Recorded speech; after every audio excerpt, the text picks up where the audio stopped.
Shalom is real. I want to give all praises, all honor, and all glory to Yahweh Bahashim Yahweh Shai. Yahweh being who the world ignorantly calls God. Yahweh Shai being his son, who the world ignorantly calls Jesus Christ, and is no God beside them. Double honors to the elder apostles and the elder bishops of Great Millstone for being faithful witnesses to the Holy Spirit, and salutations to the elect, whom the Lord Yahweh Bahashim Yahweh Shai has given the ears to hear. All right, and Tawada, or thank you to Yahweh Ba'ashim Yahweh Shai for allowing me to do another lesson. Now, on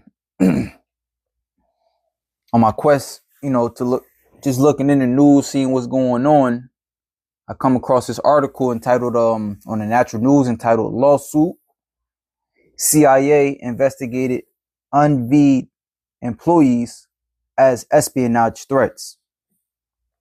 Okay. And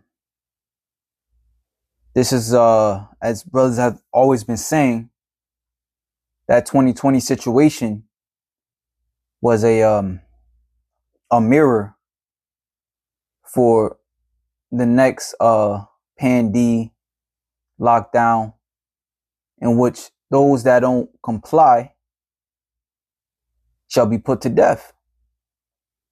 And more so, not even, it could be a pandemic that they push, another one, but we know in the scriptures they are going to push what's known as the MOTB, right? And that's going to be met with some major penalties for not taking it. Is it not written in Revelation 20:4? It is written that the witnesses of Yahushua, or safe to say, those that did not were not in agreement with this place, right, with the image, therefore they didn't take the mark. Those that wasn't down with the program were beheaded. All right. And an espionage threat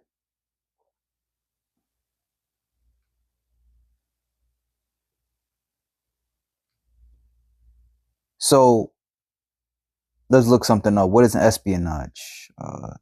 Espionage threats. An espionage threat involves state, corporate, or malicious actors secretly gathering sensitive, classified, or proprietary information.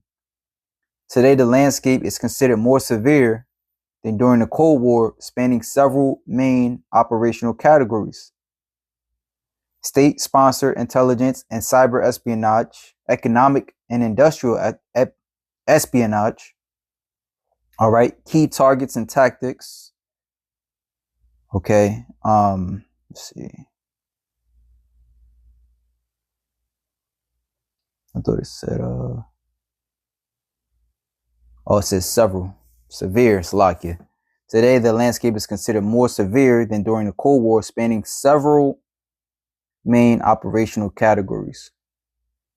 All right, so these are what espionage are.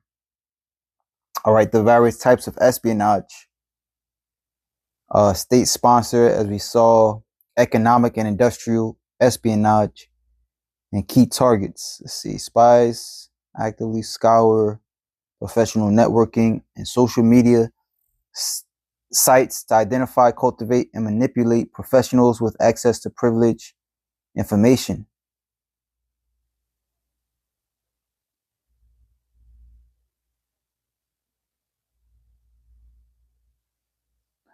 So, you could get into that, but the reason why, I wanted to look this up to see how serious of an offense that is, right? So we saw what espionage is, all right?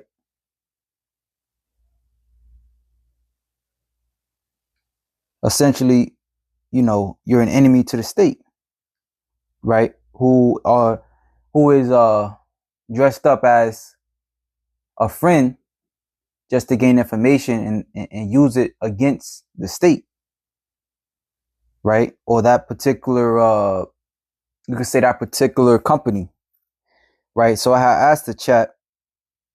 Okay, let me see. Salakia. What is a punishment for espionage? Espionage is a severe federal offense, with penalties in the U.S. ranging from 10 years in federal prison to life imprisonment of capital punishment. Depending on the gravity of the harm caused to national security, offenders also frequently face massive financial fines, property forfeiture, and the loss of any monetary gains derived from the spying activity.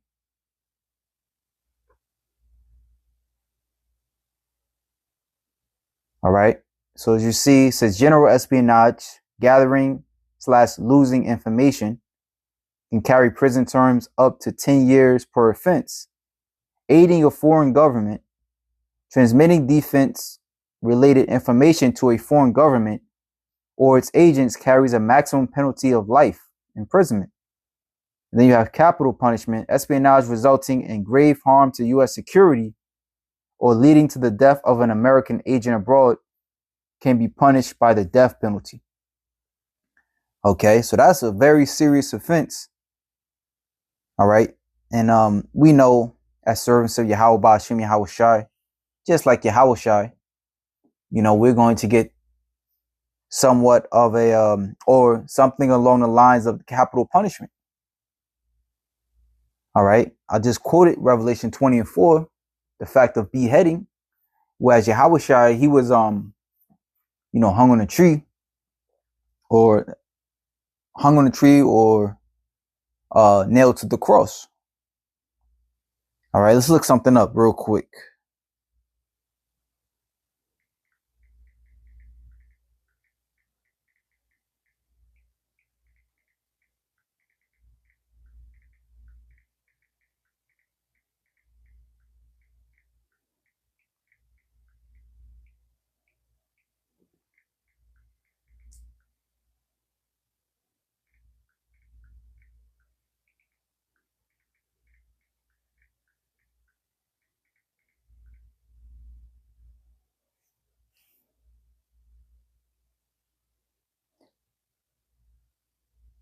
Being nailed to a cross was one of the most agonizing, humiliating, and feared punishments in the Roman Empire. It was intentionally designed to be as prolonged, painful, and public as possible, reserved primarily for enslaved people, rebels, and the worst criminals.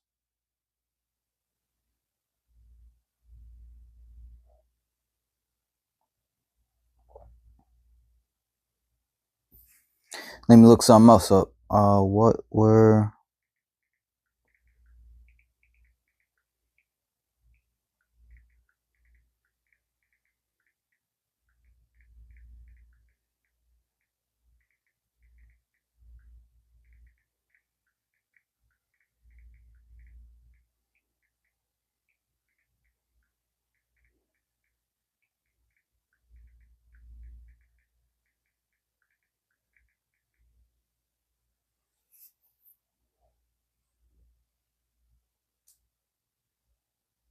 in the Roman Empire, the severity of capital punishment was explicitly tied to social class, divided between honestiores, the wealthy, elite, and citizens, and humiliores, the lower classes, non-citizens, and enslaved people.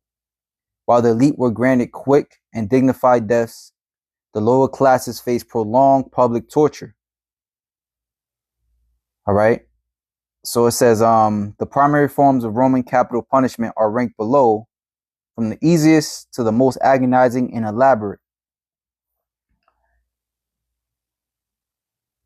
So as you read through, it says voluntary suicide, obviously considered the easiest. Decapitation, the method beheading with a sword. It says why was it the easiest? Compared to other methods, it was nearly instantaneous and considered highly dignified. It spared citizens the humiliation of being tortured or exposed to the public naked. And that's shows you the mercy of Yahweh Ba'Shem Yahweh Shai for those who do get beheaded. Because that's a quick death. There's no torture involved. All right. The only torture I would say is leading up to it.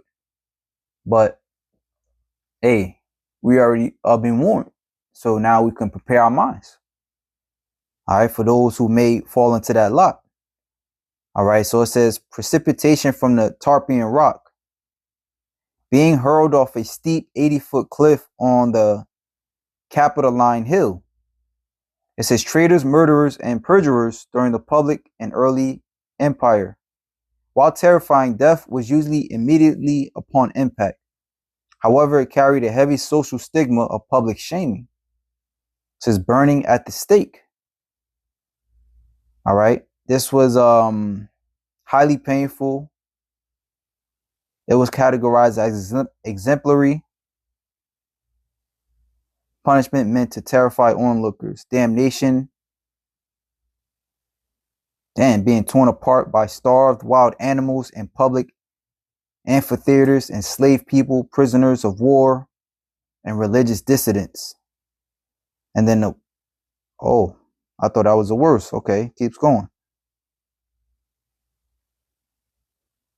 So it says crucifixion.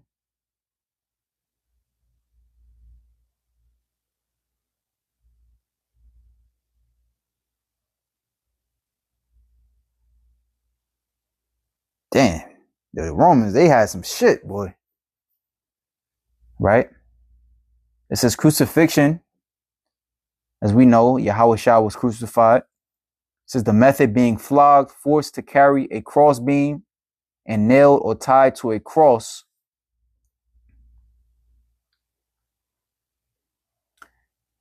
It says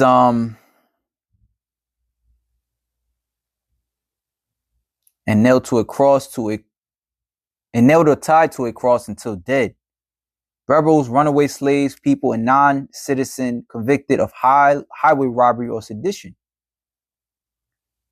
All right, so this was amongst the worst of the worst as far as the Roman Empire was concerned. All right, and we, which will fall into that same lot. Remember, I'm going to bring that precept out a little later. But Yahushua said, the servant be not greater than the master. But pretty much we're going to receive the same treatment as Yahushua did. It says, rebels, runaway, enslaved people, and non-citizens convicted of highway robbery or sedition. As a deliberately prolonged torture, death took days. The body suffered from severe dehydration, exposure, and gradual asphyxiation, making it one of the absolute most feared methods in the ancient world. And then alas, it says that in names, it says poena kulai, punishment of the sack. The criminal was severely beaten, forced into clogs, and sewn into a heavy leather waterproof sack alongside 4 live animals, a dog, rooster, a viper, and a monkey. The sack was then thrown into a river or the sea. Why it was the worst? It combined terrifying psychological horror with physical torment. As the sack filled with water, the panicked animals would claw, bite, and tear at the human inside before everyone suffocated or drowned together.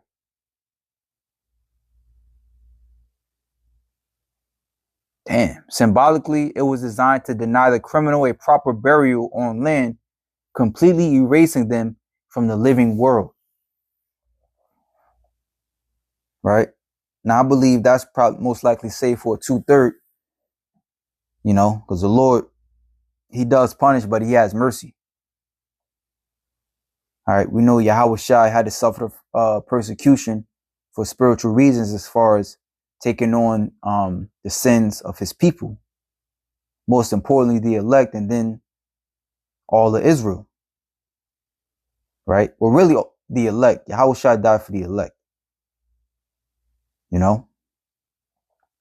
But we know that through the elect getting it together, all of Israel was going to get it together. All right. But yeah. And when we read the scriptures, we know this to be a fact, right? That's Hebrews Hebrews 11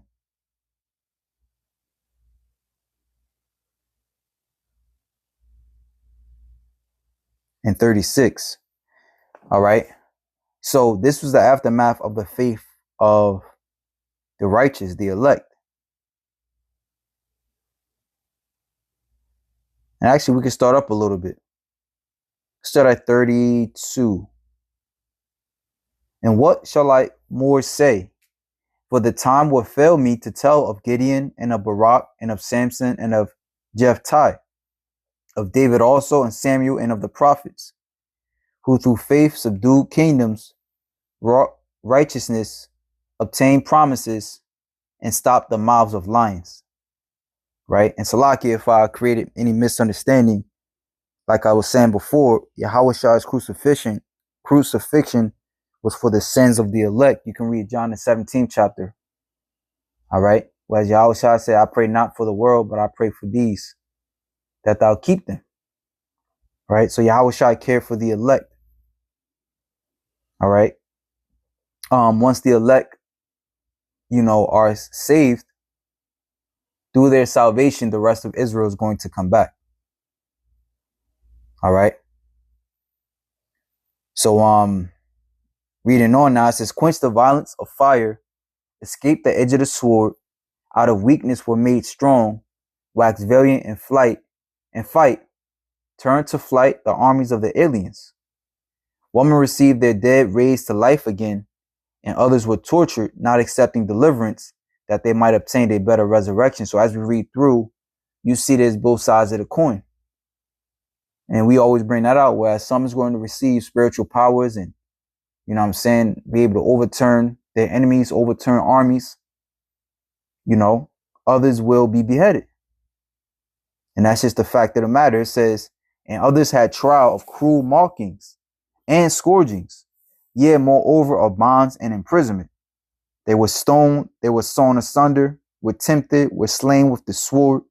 They wandered about in sheepskins and goatskins, being destitute, afflicted, and tormented, of whom the world was not worthy. They wandered in deserts and in mountains and in dens and caves of the earth. Okay. So this is something, like brother said, we always got to be prepared for, because it's definitely coming. Right. And it's all through the spirit. We understand that prophetically. Right. So yeah, man. And I'll always bring this prophecy out, because in lieu of the times, we must understand that this prophecy is actually very near. Right. As we hear of wars and rumors of wars happening, we hear of earthquakes in diverse places. Yahweh says what? All these are the beginning of sorrows. Matthew 24:8. Then shall they deliver you up to be afflicted, and shall kill you. And ye shall be hated of all nations for my name's sakes. So as we read this, and I was reading through, right? I was skimming through the article. Essentially, there was no legit reason, right? They even mentioned it in the article that wasn't even constitutional to push, people to take that, that jab, but they did. And essentially, the CIA, they never gave a response. As you see, CIA response in legal context. The CIA declined to cite a legal authority for the investigation order according to the lawsuit. The agency did not immediately respond to a request for comment on the litigation. The lawsuit comes amid broader scrutiny of federal mandates and their enforcement within intelligence agencies. Health Secretary Robert F. Kennedy Jr. in his book, The Real Anthony Fauci, detailed how federal agencies and pharmaceutical companies collaborated to suppress Salakia on that. It says to suppress, pretty much, you see it, pretty much to suppress the understanding on this that CV situation.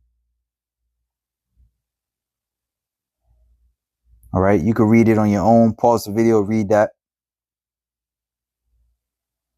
It says implications for federal workforce. The case raises questions about the scope of mandate enforcement and employee rights within the U.S. intelligence community. Plaintiffs argue the investigations were unwarranted and could have lasting consequences for career records, even though no one was fired.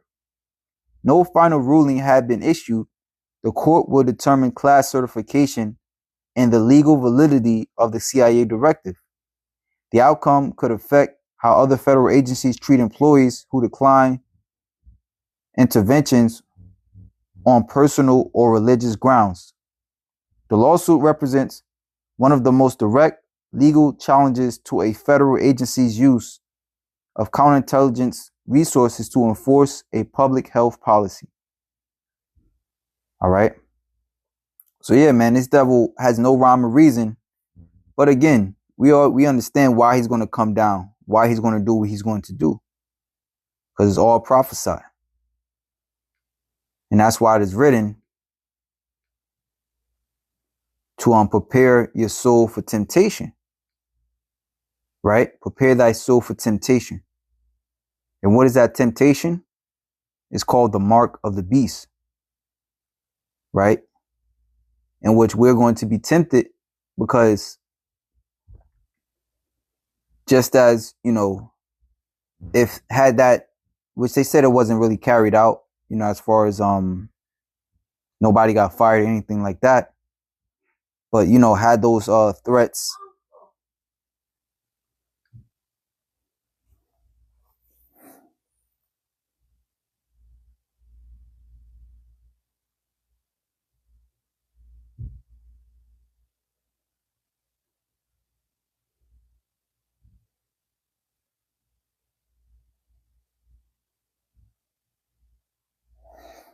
Yeah, so though nothing came out of it, the point of me doing this lesson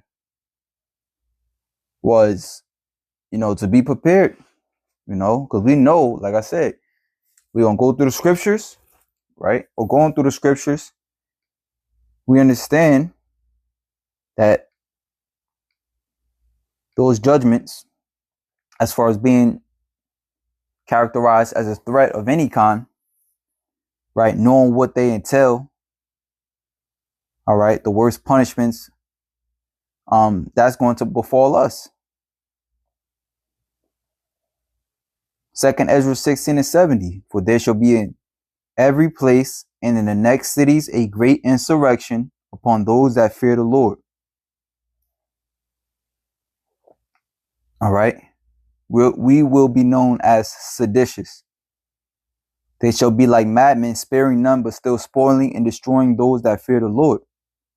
So this obviously shows you that we will be labeled as a problem that needs to be eradicated with the swiftness.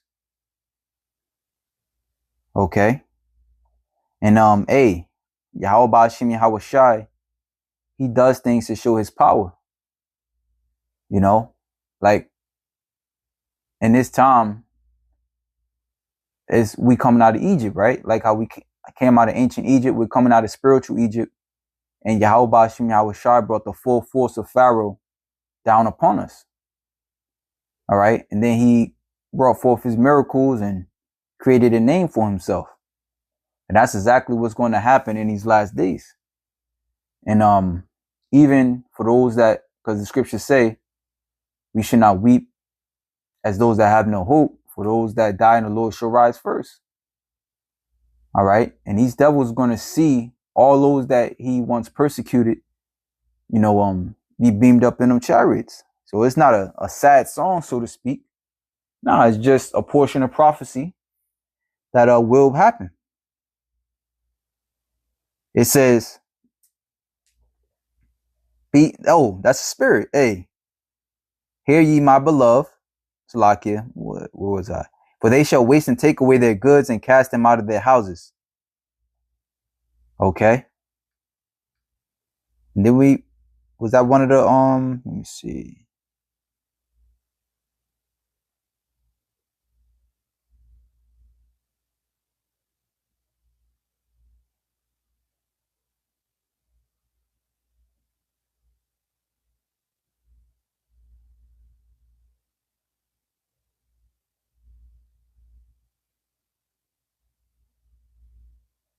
All right. So I'm trying to.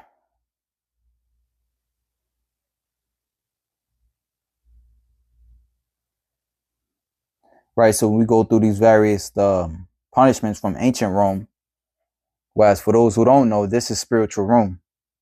Right. This is known in the Bible as the second, as the feet of the image in the book of Daniel's.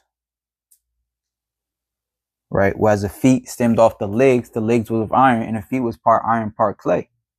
So America stems off of Rome. Right. And just like these punishments that we read about, to where, it represented humiliation. All right. And I was trying to find a part because I thought we had read it earlier, going into how they lost various rights.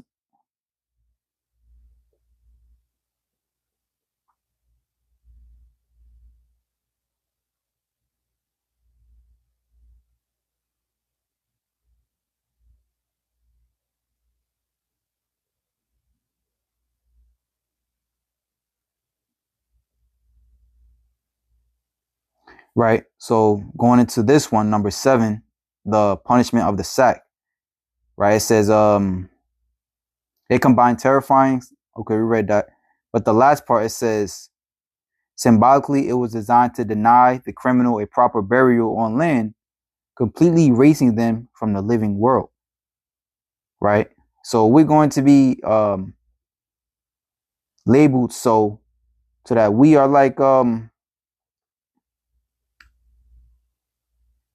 non-citizens. We are like traitors. We are like terrorists. Okay. And they have various black sites even to this day that they torture the shit out of terrorists. Okay. And essentially it's just going to be of the Lord that we are saved. All right. And it says, for they shall waste and take away their goods and cast them out of their houses. All right. We went over that.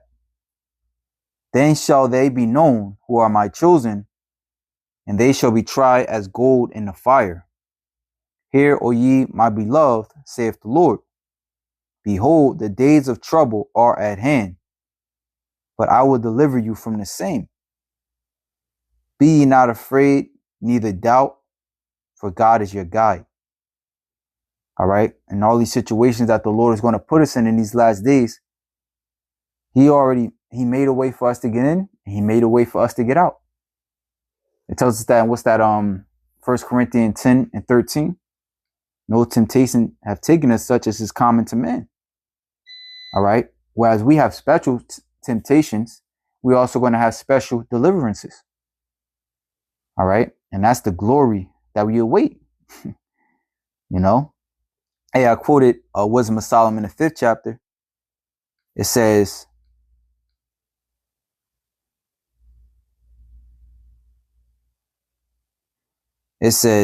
then shall the righteous man stand in great boldness before the face of such as have afflicted him and made no account of his labors.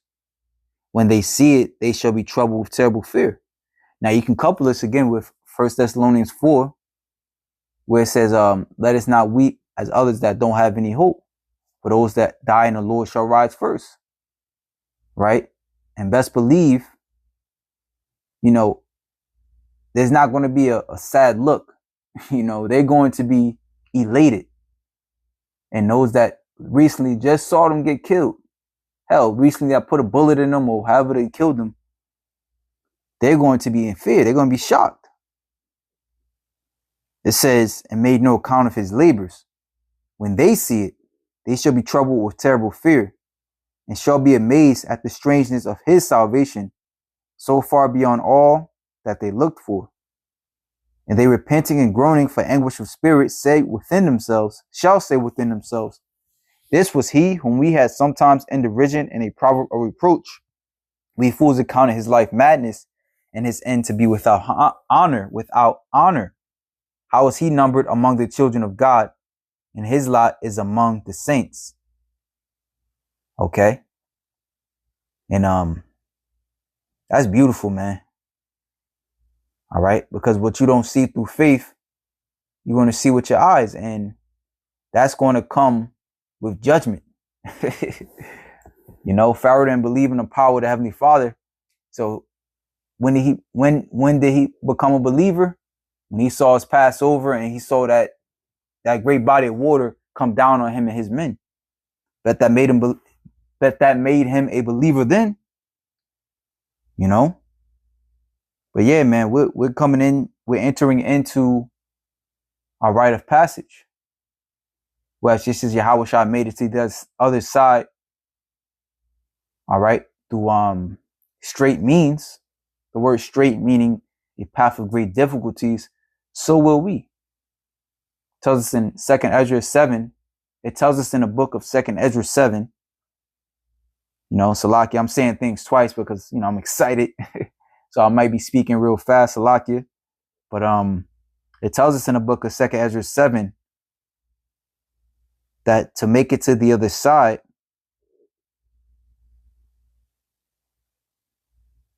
I'll just grab it.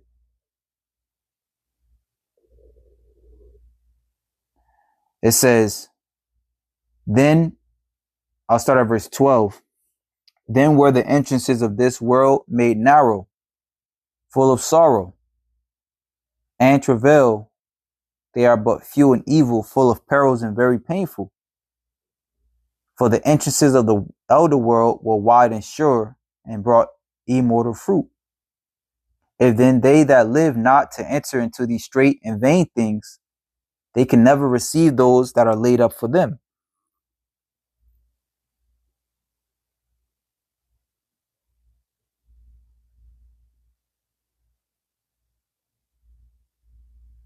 It says, Salakia, actually I wanted to start up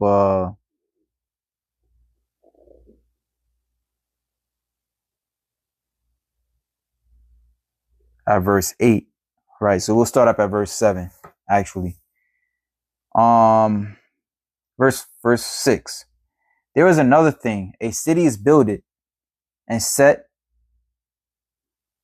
upon a broad field. Salakia, let's start at 1. We got a little time today. Wadi Bashim Yahushua says, 2nd Ezra 7 and 1. And when I had made an end of speaking these words, there was sent unto me the angel which had been sent unto me the nights afore. And he said unto me, Up, Esdras, and hear the words that I am come to tell thee. And I said, Speak on, my power. Then said he unto me, The sea is set in a wide place, that it might be deep and great. But put the case the entrance were narrow and like a river. Who then could go into the sea to look upon it and to rule it? If he went not through the narrow, how could he come into the broad? There is another thing, a city is builded and set upon a broad field, and is full of all goodly things, the kingdom of heaven. The entrance thereof is narrow, and is set in a dangerous place to fall, like as if there were a fire on the right hand, and on the left a deep water. Right? So the entrance to get to the kingdom of heaven is through Yahweh Shai. Whereas on one side, to follow Yahweh Shai is to make yourself an enemy of the Heavenly Father. But on the other side, if you don't, to follow Yahweh Shai is to make yourself an enemy to the world. But to not follow Yahweh Shai is to make you an enemy of the Heavenly Father. Right? So now you have to pick and choose. And only one path between them both, even between the fire and the water, so small that there could but one man go there at once. Right? So there's only one way to enter in. Like Yahweh Shai even put forth the parable of the thief and the robber that tried to climb up some other way. All right? But in understanding of 2nd Ezra, the 7th chapter, those that tried to climb up some other way, they fell into danger. They fell into the fire or the water. Only one way is Yahweh Shai. Right? Yahweh Shai is that master builder. He built the way. you know? He laid it out.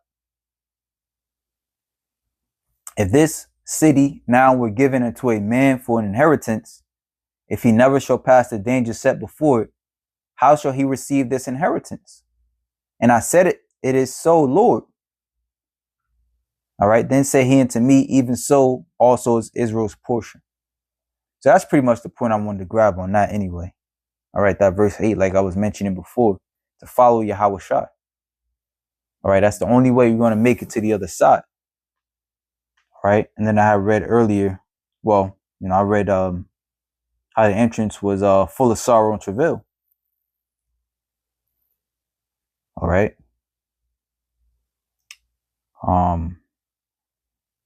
Yeah, we'll just continue to read. And I said, it is so, Lord. Then said he unto me, even so also is Israel's portion. Because for their sakes I made the world. And when Adam transgressed my statutes, then was the decree that now is done. Then were the entrances of this world made narrow, full of sorrow and travail. They are but few and evil, full of perils and very painful. For the entrances of the elder world were wide and sure, and brought immortal fruit. If then they that live labor not to enter into these straight and vain things, they can never receive those that are laid up for them. Okay? So this is the way to get to the other side. All right? So it's faith in Yahweh Ba'ashim Yahweh Shai, always and forever. All right? He laid out the groundwork. He let us know what we got to go through. But the answer is always the same. You ask the Lord, what should you do? Hey, have faith.